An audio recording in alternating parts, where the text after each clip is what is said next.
তোমরা সবাই একাদশে ভর্তি হচ্ছ। এক্ষেত্রে বিজ্ঞান, মানবিক, ব্যবসা ৩টা বিভাগে তোমরা বিভক্ত হয়ে ভর্তি হচ্ছ।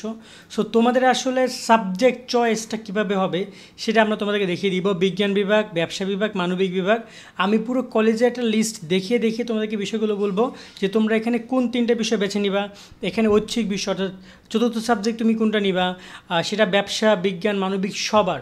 এই বিষয়টা যেন অত্যন্ত গুরুত্বপূর্ণ, কারণ হচ্ছে যে সামনে অনেক সাবজেক্ট আছে যে সাবজেক্টের চাহিদা থাকবে না, যে সাবজেক্ট পড়েও লাভ নাই, তুমি নিলাম হয়তো বাট কোনো ফায়দা নাই। আবার কোনো সাবজেক্ট আছে তোমার চাইতে অনেক কঠিন, তুমি যেভাবে চিন্তা ভাবনা করেছিলে। আবার তোমার এমন সাবজেক্ট আছে যেগুলো হয়তো বা তুমি পড়তে চাও না।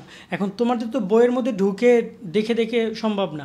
তো এই কারণে আমি তোমাদের একটা সাবজেক্ট রিভিউ এবং সাবজেক্ট চয়েসে তোমাদেরকে একটা কথা বলবো যে ভবিষ্যতে কোন সাবজেক্টগুলো তোমরা নিতে পারো বা এখন নিলে তুমি একটা ভালো রেজাল্ট করতে পারবা।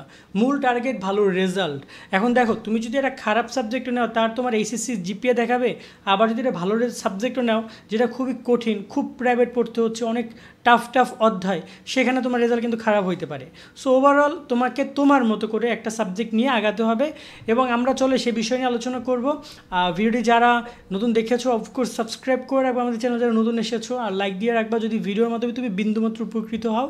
আর অবশ্যই সাবস্ক্রাইব করে বেল আইকন বাজিয়ে রাখবে, কারণ পরীক্ষা নিয়ে তোমাদের এই যে এইচএসসি পরীক্ষা নিয়ে সব ইনফরমেশন তোমাদেরকে আমরা দিব।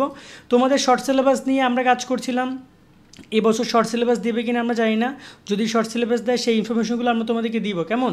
আপাতত আমরা মূলত তোমাদের এই যে সাবজেক্ট দেখতে পাচ্ছ, এখানে প্রায় 40টার উপর সাবজেক্ট আছে, যে সাবজেক্টগুলো থেকে তোমাদের স্পেসিফিক্যালি সাবজেক্টগুলো বেছে নিতে হবে, যেগুলো লিস্ট এখানেও আছে। আমি এই 4টা দেখিয়ে তোমাদেরকে পুরো বিষয়টা বুঝিয়ে দিব। তো চলো আমরা শুরু করি। তো প্রথমত আগে আবশ্যিক বিষয় ক্লিয়ার করি। আবশ্যিক বিষয় হিসাবে বাংলা প্রথম, দ্বিতীয়, ইংরেজি প্রথম, দ্বিতীয়, তথ্য, যেটা এই চার্টের প্রথমে রয়েছে। বাংলা, ইংরেজি এবং তথ্য মানে আইসিটি, এই যে সাবজেক্ট আছে এটা তোমাদেরকে বাধ্যতামূলক নিতে হবে। এটা সবার, বিজ্ঞান, মানবিক, ব্যবসা সবারই এক কোশ্চেন, একই সব কিছু একভাবে পরীক্ষা হবে। সো এটা আসলে না নেওয়ার কিছু নাই। এরপরে শুরু হবে তোমার মূলত সাবজেক্ট চয়েস, যেখান থেকে তোমাকে নৈবেচনিক বিষয় 3টা নিতে হবে, আবার ঐচ্ছিক বিষয় যে কোনো একটা নিতে হবে। এই বাম পাশ থেকে তুমি 3টা নিবা, ডান পাশ থেকে তুমি একটা নিবা। তো এখানে পদার্থ, রসায়ন তোমাদেরকে নিতেই হবে, আর জীববিজ্ঞান, উচ্চতর গণিত নিয়ে তোমাদেরকে যে কোনো একটা নিতে হবে। এখন যারা মেডিকেল নিয়ে চিন্তা ভাবনা করেছো ইন ফিউচারে, তোমরা অফকোর্স জীববিজ্ঞান মেইন সাবজেক্ট নিবা। আবার যারা গিয়ে তোমার যে প্রকৌশলী বিশ্ববিদ্যালয় বা ইঞ্জিনিয়ারিংয়ে চিন্তা ভাবনা করছো, তারা হায়ার ম্যাথ তুমি মেইন সাবজেক্ট হিসেবে নিবে। অর্থাৎ তোমার চয়েস হবে পদার্থবিজ্ঞান, রসায়ন, হায়ার ম্যাথ, অথবা পদার্থবিজ্ঞান, রসায়ন, জীববিজ্ঞান। কেমন? যারা নার্সিং পড়তে চাও তারা এখানে জীববিজ্ঞান নিতে পারো।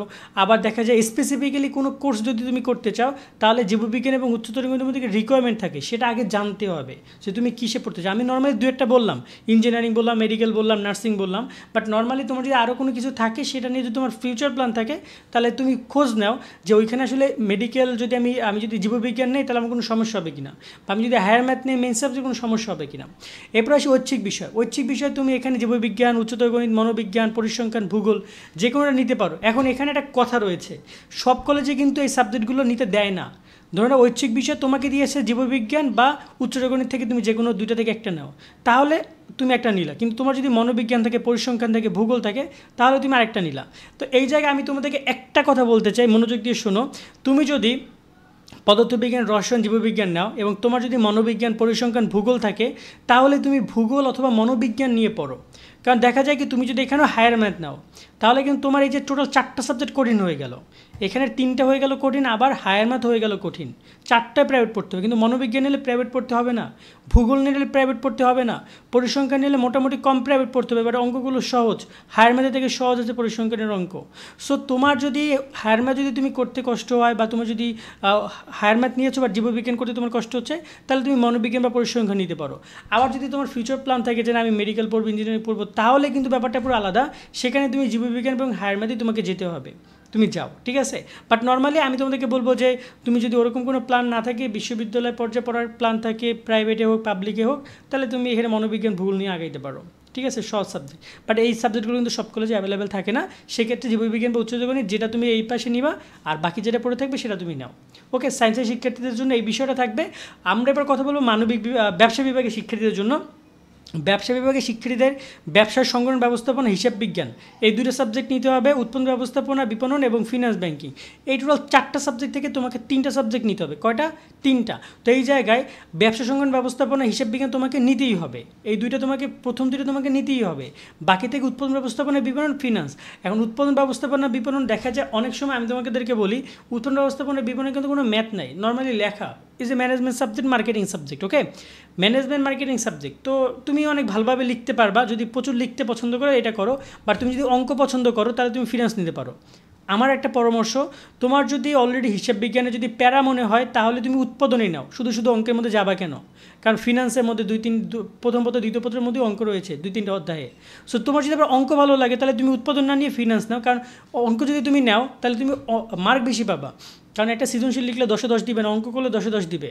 সো তোমার যদি অঙ্ক করতে ভালো লাগে বা তুমি যদি ফিনান্স ম্যানেজ করতে পারো তাহলে তুমি ফিনান্সই নাও, বাট নর্মালি উৎপাদন ব্যবস্থা নিয়েও কন্টিনিউ করা যায়। তাহলে কী হবে? ব্যবসা সংগঠন, হিসাব বিজ্ঞান আর হচ্ছে উৎপাদন ব্যবস্থাপনা ও বিপণন, এই 3টা সাবজেক্ট তোমার নেওয়া যেতে পারে। ঠিক আছে। আর এইখানে ঐচ্ছিক বিষয় হিসাবে পরিসংখ্যান, ভূগোল, অর্থনীতি, তোমাদের অনেক সময় কী শিক্ষা থাকবে, অনেক সময় গার্হস্থ্য বিজ্ঞান থাকবে, যেটা থাকবে না কেন তুমি সেখান থেকে যে কোনো একটা নিবা। তবে অফকোর্স মাথায় রাখবা কোনো কঠিন সাবজেক্ট নেওয়ার দরকার নেই। যেমন এই অর্থনীতি দরকারই নেই, অর্থনীতি নেওয়ার, তুমি কিন্তু মানবিক স্টুডেন্ট না, তুমি ব্যবসায়ী স্টুডেন্ট। তো তুমি চেষ্টা করবা যে পরিসংখ্যান নেওয়ার দরকার নেই, অঙ্ক পরিসংখ্যানে প্রত্যেকটা অধ্যায়ে অঙ্ক এবং পুরো বলতে পারো যে বড়সড় অঙ্ক। সো দরকার নেই যাওয়ার পরিসংখ্যান, তুমি যদি অঙ্ক করতে পছন্দ করো তখন তুমি নাও, বাট নর্মালি এই সাবজেক্টে প্রাইভেট পড়তে হবে। শুধু শুধু কেন টাকা নষ্ট করবা, বাট কেন এখানে আবার টাইম নষ্ট করবা, যে টাইমটা তুমি এই সাবজেক্টগুলোতে দিয়ে অনেক ভালো রেজাল্ট করতে পারো। সো সহজ সাবজেক্টগুলো নিবা, ভূগোল নিতে পারো অথবা কী শিক্ষা, গার্হস্থ্য, যেটা থাকবে 4 সাবজেক্ট সেই অনুযায়ী তোমাদেরকে নিতে হবে। এরপর রয়েছে মানবিক বিভাগ। এখানে কিন্তু আমি বলে রাখি যে কয়েকটা সাবজেক্টের নাম কিন্তু উল্লেখ করা নাই, সেটা তোমাদেরকে একটু কলেজের তালিকা দেখে বুঝে নিতে হবে। লাগলে সে সময় আমাদের সাথে ইনস্টাগ্রাম বা ফেসবুকে যোগাযোগ করে আমাদের গ্রুপে পোস্ট করে আমরা অ্যাপ্রুভ করে তোমাদের অ্যান্সারগুলো দিয়ে দিব। মানবিক বিভাগের এখান থেকে তোমাকে যে কোনো 3টা সাবজেক্ট নিতে হবে। রয়েছে ইতিহাস অথবা ইসলাম ইতিহাস, যে কোনো একটা, পরিণীতি, অর্থনীতি, সমাজবিজ্ঞান, ভূগোল, যুক্তিবিদ্যা, সমাজকর্ম, যে কোনো 3টা নিতে হবে তোমাকে। সো আমি এই জায়গায় ইতিহাস নিতে তাদেরকে বলবো যাদের ইতিহাস পড়তে ভালো লাগে, যাদের হিস্টোরিক্যাল বিষয়গুলো মনে থাকে এবং এখানে অনেক ঘটনা আছে। ইতিহাস কিন্তু বাংলাদেশের, এখানে বইগুলো আমি বলি বাংলাদেশ ইতিহাস নিয়ে যেমন কথা আছে সেই রকমই আবার সেই 1600 শতাব্দীর সেই পূর্ব বাংলা, সেই হচ্ছে ইংরেজ আমল, তারপর মুঘল আমল, তারপর ইংরেজ শাসন আমল, অনেক অনেক আগের ঘটনাও কিন্তু ইতিহাস বইতে আছে। সো ইতিহাস যাতে ভালো লাগে তারা ইতিহাস নাও। আর ইসলামী ইতিহাস মূলত ইসলাম শিক্ষার একটা বড় একটা পার্ট বলতে পারো, এবং বাংলাদেশের বেশ কিছু বিষয় থাকে, বাট নর্মালি ইতিহাস নেওয়াটা সহজ আমি মনে করি। অনেকে দেখা যায় যে ইসলাম শিক্ষাটা তো ভালোভাবে এক্সপ্লেন করতে পারে না, তাদের জন্য ঝামেলা হয়ে যাবে। বাট নর্মালি পড়তে পারলে, বুঝতে পারলে ইসলামী ইতিহাস সবচেয়ে সহজ ইতিহাসের থেকেও। পরিসংখ্যান নিতে পারো। অর্থনীতি একটু কঠিন, এখানে যতগুলো সাবজেক্ট আছে সব থেকে বেশি কঠিন অর্থনীতি, কারণ এখানে যোজন, বিয়োজন, উপযোগ, ভারসাম্য, এগুলো অনেক অঙ্ক অনেকে বোঝে না, এই চার্টগুলো অনেকে বোঝে না, তো এগুলো ঝামেলা করবে তোমাকে এসে। সমাজবিজ্ঞান মোটামুটি সহজ একটা অধ্যায় বই। ভূগোল ব্যবহারিক আছে, ভূগোলে নিতে পারো, যুক্তিবিদ্যা নিতে পারো, সমাজকর্ম নিতে পারো। এখানে আমার একটা পরামর্শ হচ্ছে যে তোমরা নিলে নর্মালি এখানে যুক্তিবিদ্যা নাও, ভূগোল নাও, ইতিহাস নাও, পরিণীতি নাও। ইতিহাস, পরিণীতি, ইসলাম ইতিহাস, তারপর হচ্ছে ভূগোল, যুক্তিবিদ্যা। এখন দেখো এখান থেকে তোমার যে 3টা আছে যদি এগুলো না থাকে তাহলে সমাজবিজ্ঞান, সমাজকর্ম থাকলেও সে কোনো একটা নিতে পারো, কারণ সমাজবিজ্ঞান, সমাজকর্ম যথেষ্ট সহজ বই, এগুলো পড়া যায়। ঠিক আছে, এগুলো কোনো ব্যাপার না। তো এখানে মোটামুটি দেয় তুমি অর্থনীতি এগুলো একটু বাদ দিয়ে বাকিগুলো নিতে পারো, এখানে সবগুলো সেম ক্যাটাগরির। একটু অর্থনীতি হালকা একটু কঠিন। আর এখানে ঐচ্ছিক বিষয় নিয়ে যদি কথা বলি, ঐচ্ছিক বিষয়ে তুমি এখান থেকে যে কোনো একটা নিতে পারবা, বাট নর্মালি ইসলাম শিক্ষা নিতে পারো, অথবা অর্থনীতি বাদে ভূগোল, যুক্তিবিদ্যা এগুলো কিছু নিতে পারো। মনোবিজ্ঞান, পরিসংখ্যানের কোনো দরকার নেই। মনোবিজ্ঞান নিতে এই কারণে না করছি কারণ মনোবিজ্ঞানে কিন্তু তোমার অনেক বই নেই, মানে তোমার মনোবিজ্ঞানে তোমার বই গাইড অত ভালো পাওয়া যায় না বাজারে, তখন ঝামেলায় পড়বে এই বিষয়টা নিয়ে। সো যেগুলো সাবজেক্ট নাই, টিচাররা নাই, সাবজেক্ট আছে টিচার নাই, বই নাই, তখন ঝামেলা কী করা দরকার। যেটা সব সাবজেক্ট আছে সেগুলো দিয়ে আমি কমপ্লিট করব। এখানে কিন্তু তোমাদের সাথে গার্হস্থ্য বিজ্ঞান, কী শিক্ষাও যুক্ত হবে, সেগুলো তুমি নিতে পারো। আবার এগুলো কিন্তু সব থাকবে না তোমার তালিকায়, তুমি যে কলেজে তালিকা পাবা সেখানে আরও কম থাকতে পারে, বেশি থাকতে পারে, একটু খুঁজে বুঝে নিবা। কিন্তু আবার একটা কথা বলতেছি, কলেজ যখন তোমরা ভর্তিতে যাবা তখন একটু বুঝে শুনে দিবা, কারণ দেখা যায় যে কোনো কারণে তুমি সাবজেক্ট যা ইচ্ছে তাই দিয়ে গেলা, পরবর্তী সেটা কিন্তু চেঞ্জ করতে আবার টাকা লাগবে। সো কেন আমি টাকার মধ্যে যাব, সেই বিষয়গুলো মাথায় রাখবা, তারপরে তোমরা কলেজ নির্বাচন করবা। আশা করি তোমাদেরকে আমরা পুরো ব্যাপারটা এক্সপ্লেন করতে পেরেছি।